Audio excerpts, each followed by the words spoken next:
playmaker. I mean, he's a leader. He's the guy that, look, I want the ball in my hands with the game on the line. I know where we want to go. I'm going to make it happen. 5-point lead nearing halftime. In whose favor is the pace of the game? Oh, without a doubt, Brad, Iowa State, not even close. Anderson pushes Christopherson.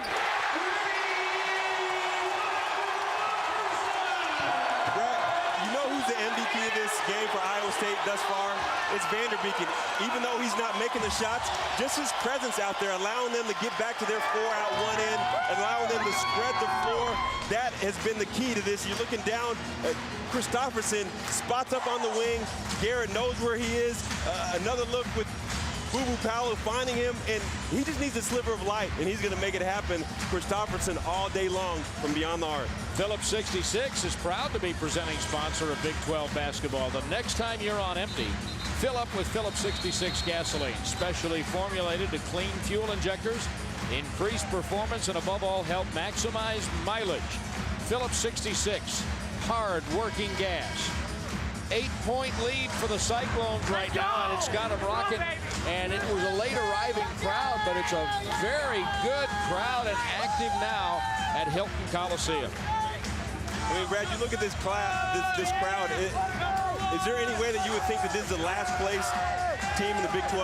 No, by the way this crowd is supporting this team? No, and it's great. It's great, and part of it is how hard they've played, and part of it's Fred Hoiberg, the mayor, who was a star here, has his number retired, and they know that they're shorthanded this year. And what they know also is this team never gives up. I mean, every game they've been in at home, they fought until the very last buzzer, and that's what these fans appreciate and love about these Cyclones. The last time Iowa State had a halftime lead was more than a month ago, January 15th against Baylor, and that's the only conference game the Cyclones have won. The rim rattler won't go for Baranek at halftime, but for only the second time in the conference season, Iowa State has a halftime lead. And now we'll go to Doug and Reed in Studio 66. Fred, thank you. Welcome, everyone, to Studio 66. Iowa State. Fourth in the country, playing host to number 7, the BYU Cougars. BYU ready to rock and roll with a second half at Hilton Coliseum in Ames. And here's one other three-point statistic to toss at you. In their last 2 games, Iowa State was 12 of 46, only 26% the last 2 games combined, and today they're 8 of 13.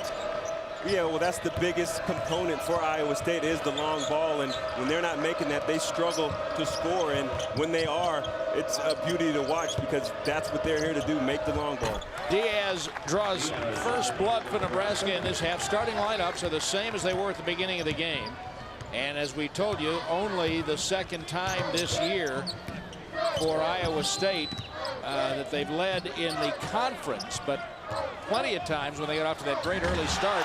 There's Stephen Howard's MVP, Vanderbeeken. And that's something that these fans at Hilton Coliseum, I know, haven't seen a lot of. Vanderbeeken going next level for the lob. I love it. Showing those vertical leaps. And McCray walked in the back door and then dropped the ball. Yeah, we got to take another look at this. You see Deontay Garrett, a little misdirection, and then Vanderbeeken with the fingertip dunk, but it's still a dunk.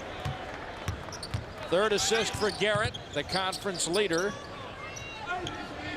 You know, that last play when McCray lost it out of bounds, that's been a big hindrance for Nebraska, the fact that he can't get on track. He's really their X factor, a guy that the coaching staff for Iowa State was really afraid of. He can't get on track today.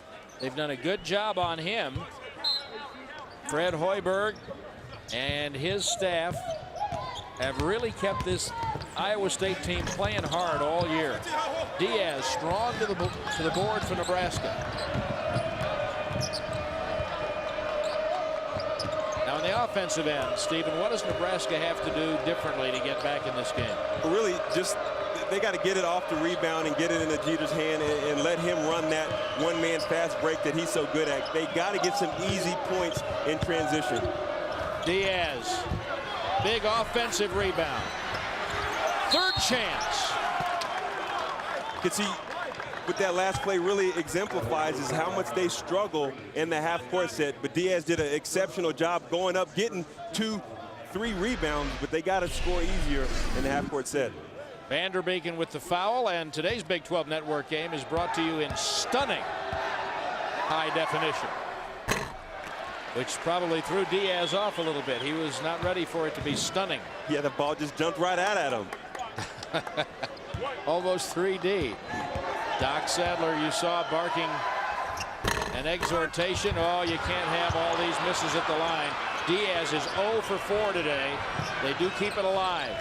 Yeah, and that would basically been an empty possession if not for the second chance opportunity getting on the offensive end. And that's one thing that will drive a coach crazy, giving up an offensive rebound on the free throw. Diaz worked hard to control that one, and you know, Vanderbeeken already with 2 fouls. Otherwise, they'd be well to remember the advice you had for them earlier, which is put Diaz at the line. Yeah, but Vanderbeeken seems to be relying on his shot blocking ability. 4th in the Big 12 at 1.9 blocks a game. You can't let Diaz get that low. But yeah, he can't afford to foul because he's got to stay on the court. Nebraska working at the defensive end. That's really how, if they're going to get back in the game, that's how they're going to do it. It's going to be at that end of the floor. Yeah, that's where Nebraska and all of Doc Sadler's teams have always held their hat, is on the defensive end. I mean, they play that stifling, packed defense and do not allow you to get good shots. Oh, that's an elbow right there. That was such an obvious offensive foul, even I could see it. And we're going to take a look at that last time down the floor, and you see Diaz just isn't giving up. I mean, Vanderbeeken got his hands on the ball, and Diaz just had no give up in that play. And that's what you have to do against Vanderbeeken. Or really this whole Nebraska team, you got to fight until either the whistle blows or someone's on the floor. Diaz is going to be replaced by Ubel. Doc Sadler did not like the way that Diaz was over-aggressive with that elbow right on the edge, and we've got a little personal coaching going on right here, and so Ubel will replace him. But that was really just a veteran move by Vanderbeeken, just kind of pulled the chair out under him, knew Diaz was going to attack him to the chest, and a little bit of acting on Vanderbeeken's end, but he got what he wanted, the foul on Diaz, and Diaz on the bench. Right. Diaz only a sophomore, so still learning and growing and complaining about how am I supposed to play when the guy is on me like that, and then now the coach is mad at me? Right, he's telling him like, hey, that dude just flopped. I barely touched him. But hey, that's what happens. It doesn't matter what happened. It's what the refs see. Garrett.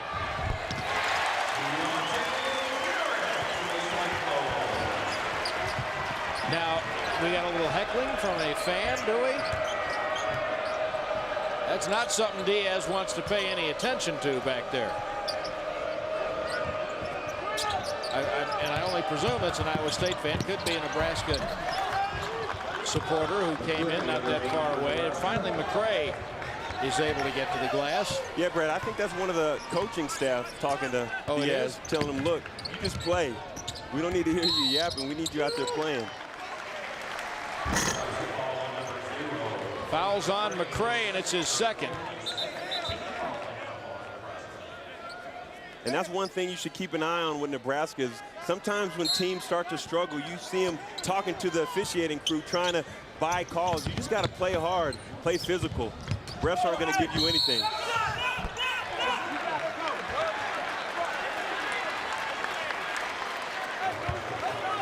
And see, that's the right idea with Christopherson. You want to turn him into a driver. He's too good of a perimeter shooter. And he's just doing a good job of attacking and creating contact with the body, getting that foul called. And edge him for only his second field goal of the day. And you run those out-of-bounds plays countless times, and when you're able to execute those and get an easy look at the basket, that's very deflating to the defensive team.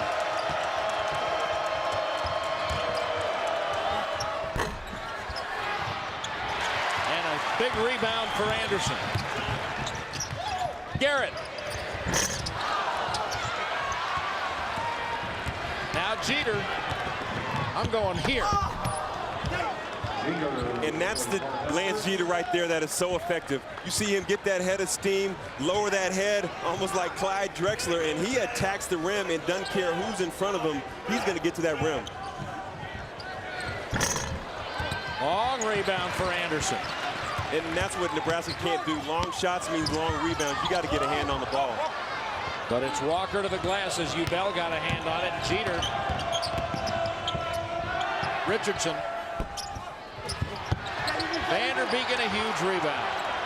And I do think that the person that Diaz was jawing at before was a member of the Nebraska coaching staff. I want to clear that up in a hurry.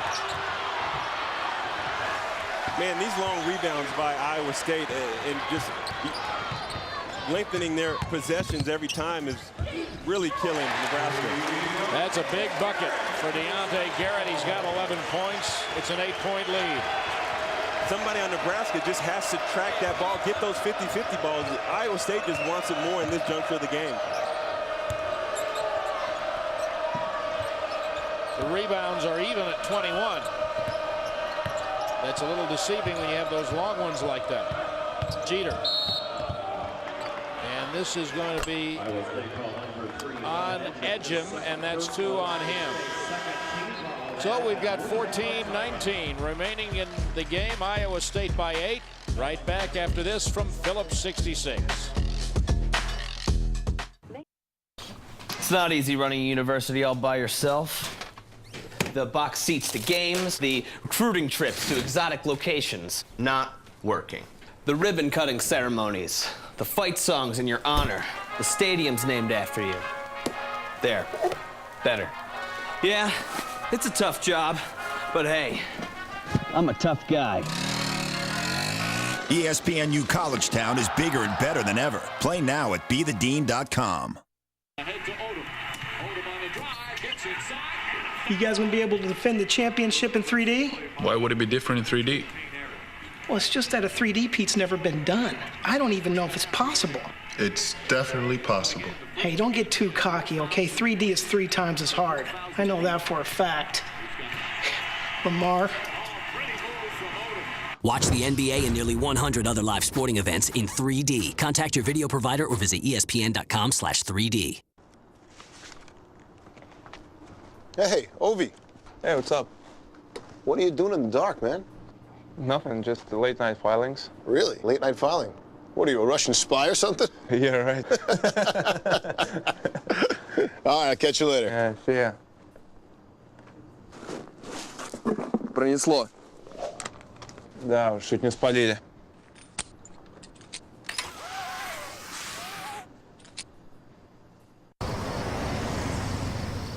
So what does GPS say? You can't trust those things. Why not? Because they're We're not... not lost, all right? I don't know where we are right now. Look out!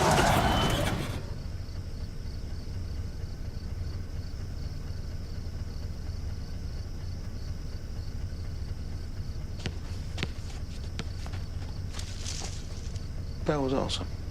You should see his halftime show. ESPN, your NBA destination for games Wednesdays and Fridays.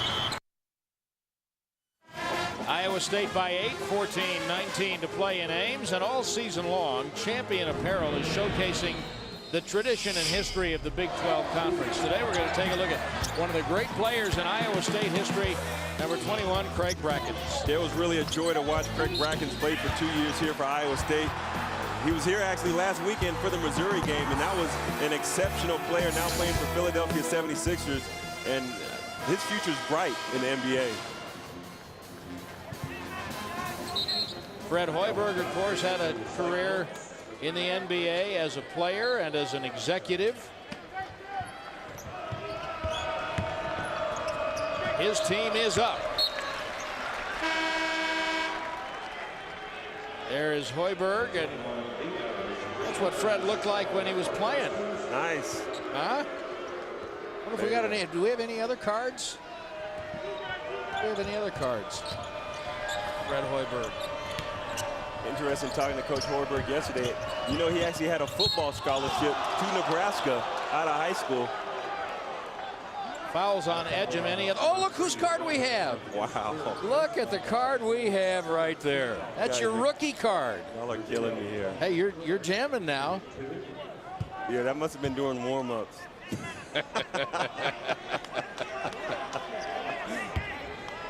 After his DePaul Hall of Fame career. This is McCray. Well, they're going to need every one of those, and Nebraska not helping themselves this afternoon. Only 2 out of 7 at the foul line as Edgem comes to the bench and it's a little coaching. Richardson's also coming back in for the Huskers. And it's really interesting to me, Brad, how both teams have cooled off from beyond the arc. And I don't know if they have shot their allotment or allotment of threes, but you know, you'd think Iowa State still has some in them, but the shooting displayed by Nebraska was something that I know Nebraska fans haven't seen all season long from them from beyond the arc. We're looking inside now, and Godfrey is fouled.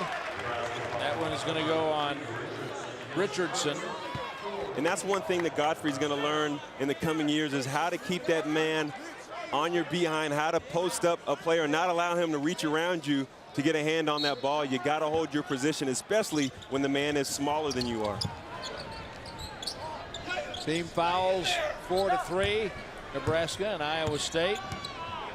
Neither team has made a three-pointer in the second half, to Stevens' point.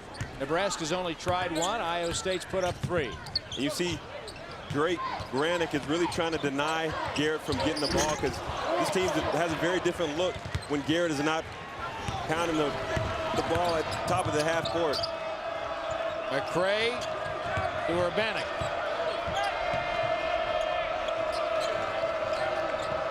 Caleb Walker. McCray back to Baranek.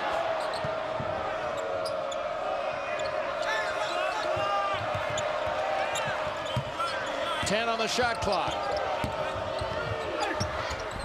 Very athletic by Richardson, and Diaz just couldn't control it. And Calvin Godfrey does for the Cyclones. And that's where you saw them really struggle in that half-court set. Couldn't even get anything going.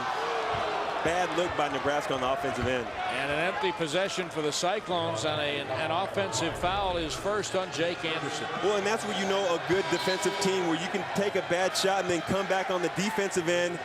Great defensive position, take the charge, and basically get that possession back for your team. Almeida checks in.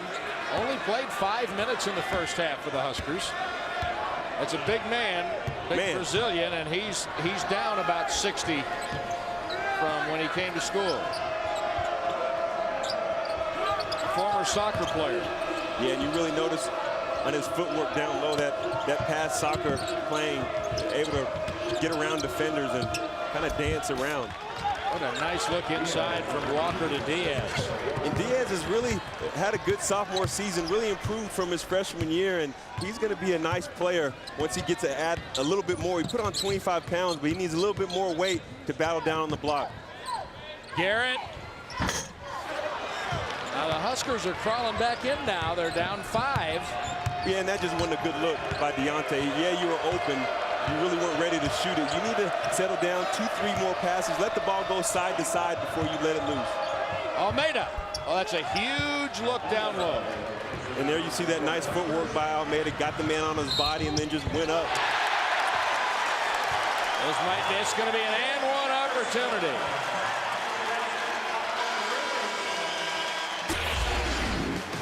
Almeida on the Nebraska end, and then the Cyclones come back.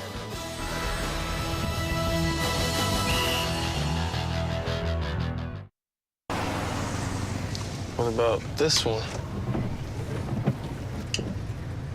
What about this one? Derek, please. And what about this rail? No. Come on, grab what you can. What's going on? Thank you for pressing the self-destruct button. Why would you even install it? You have 10 seconds to reach minimum safe distance. ESPN, your NBA destination for games Wednesdays and Fridays. Man, the NBA in 3D is awesome. Hey, is your wife at the game? Yeah, she's right there. Hey. Contact your video provider or visit ESPN.com/3D.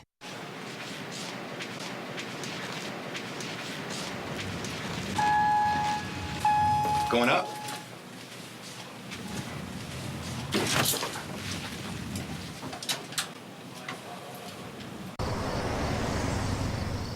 So what does the GPS say? Can't trust those things. Why not? Because they're We're not lost, all right? I don't know where we are right now. Look out!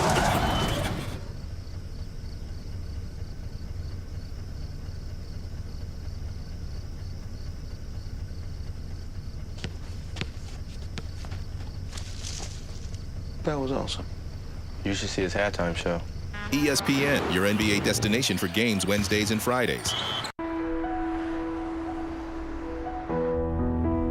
It's not just an away game. It's an away school, an away bed, an away meal. But the best thing about being on the road is that eventually you get to come home. ESPN, the home court of college hoops. Doug Bell in Studio 66 in Stillwater on the other side of the Big 12 network. Oklahoma State shooting more than 50% as they lead at 46-39. Brad Stevens, it's been a tough week. Ray Penn suspended, but the Cowboys are responding.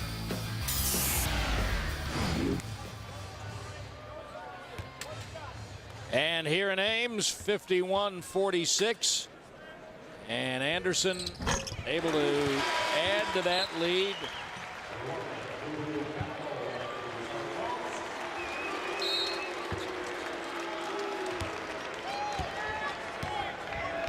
Free throws making a big difference today. They usually do in a close game. Iowa State going into a zone, trying to disrupt the rhythm of Nebraska somewhat. They've been attacking on the inside. 6 points in the paint. First half, 10 points already in the second half. And instead of the long three, they're trying to use their strength down low and attack in the paint, that power part of the court. And one of the few times that you've seen Diaz and Almeida on the floor together for Nebraska. Baranek. Well, he could not get the roll, but Diaz with a nice follow touch. That was good offense, good defense. Whenever you can hold a team to 30 seconds to get a shot off, that's good. But when you can get that second chance opportunity that Nebraska did, that's good for you as well. Christopherson with the first 3.5 for either team. But that's a lot better, Brad. Getting that three, that easy look from beyond the arc with Christopherson anywhere. The leading three-point percentage shooter in the Big 12. It's always going to be good when he has it beyond the arc. Jeter. Almeida kept it alive. Yeah, clearly that's what Nebraska's decided. That's their way back in. Yeah, that's 14 points now in the paint, and you got to use your size. A definite size discrepancy with Iowa State, with a lot of players from 2 through 4 playing out of position. Good strategy by Doc Sadler. Godfrey hammered. He'll come to the line. The foul is going to be on Almeida, and it's time to get to know the Impact Freshman of the Game, presented by Sun Life Financial. Annuities, employee benefits, life insurance, and Melvin Edgem. I'm really impressed with him. He's been averaging 5 offensive rebounds the last 4 games, all against ranked teams, and that's just all heart and desire going after the rock on the offensive end.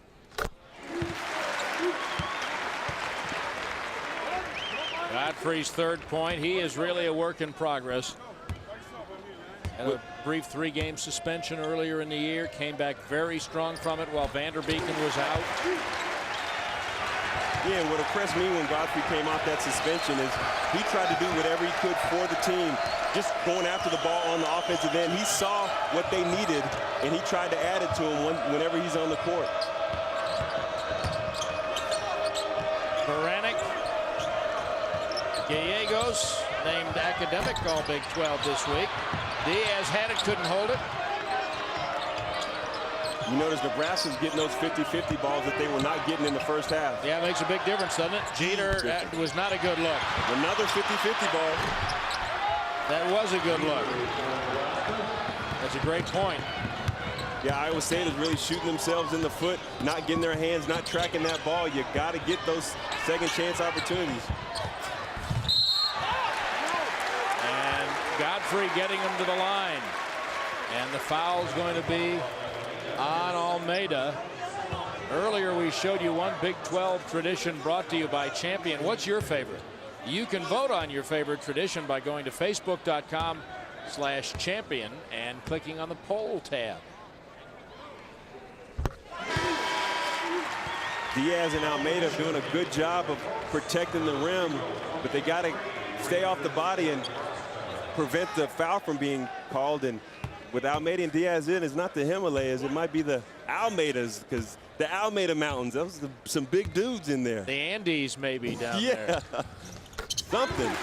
4 for 4 at the line for Godfrey. Fred Hoiberg, an excellent free throw shooter in his day at Iowa State, and he's doing a great job of coaching his team in that department as well. We'll just give him the credit. Iowa State back into their man-to-man. Almeida came out of the game. They're back to McCray down there. One thing you notice, they're switching all the perimeter. Want to make sure Jeter stays in front of you. McCray. And he didn't do any of that early, and that's big. As you said a couple of times, Bobby Lutz told us yesterday, we said, who concerns you? And he said that McCray scares us most. Yeah, he's been the hottest perimeter shooter for Nebraska, shooting 41% in Big 12 play, and he's got to lock in from beyond the arc to help them dig into this deficit. Back to a 4-point game. Diaz with his third block, if they give him a block for that. And so you never want to leave your feet without anywhere to go. Looking at Coach Lutz, the exceptional assistant coach for Coach Hoiberg, and really a guy, as we watched the scout yesterday, who did a lot of the scout team for Iowa State. Great coach. Pretty good game. 4-point lead for Iowa State. There were 3 moments in Colin Cowherd's life that created his voice. His persuasiveness developed after the famous ice cream turkey sandwich trade of 1982. If we're talking proteins and nutrients, I'm the one losing. His subversive rage stems from getting cut from the JV gymnastics team. Can't believe it. And fact-based opinions were honed in the high school debate club. And that's why any animal you can't feed after midnight or get wet is a terrible pet. Hear the voice of Colin Cowherd, only on ESPN Radio. I'm waiting for the world's best to walk my fairways and renew my tradition. First and second round coverage of the Masters, coming in April on ESPN. Let's get rolling, man. What's the holdup? Come on, man.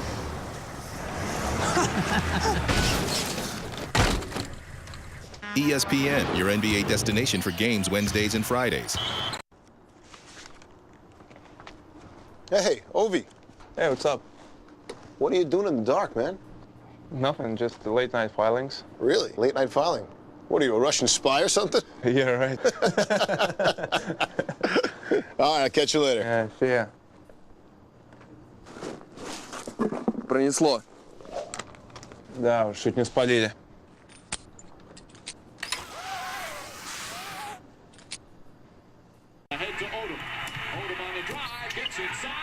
You guys gonna be able to defend the championship in 3D? Why would it be different in 3D?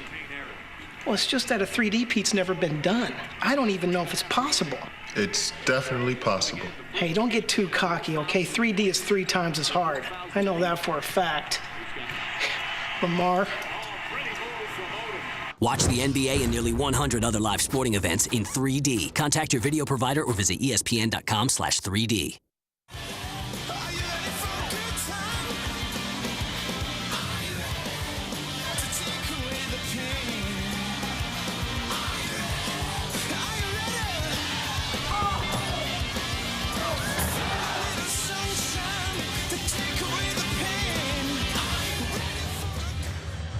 Daylight for Deadeyes. Are you ready? There have been a lot of Deadeyes out here shooting the ball for both these teams, particularly in the first half. Now just a 4-point lead for Iowa State. We almost carried the ball, and then Edgin did a great job of taking it down to the rack. He did an exceptional job of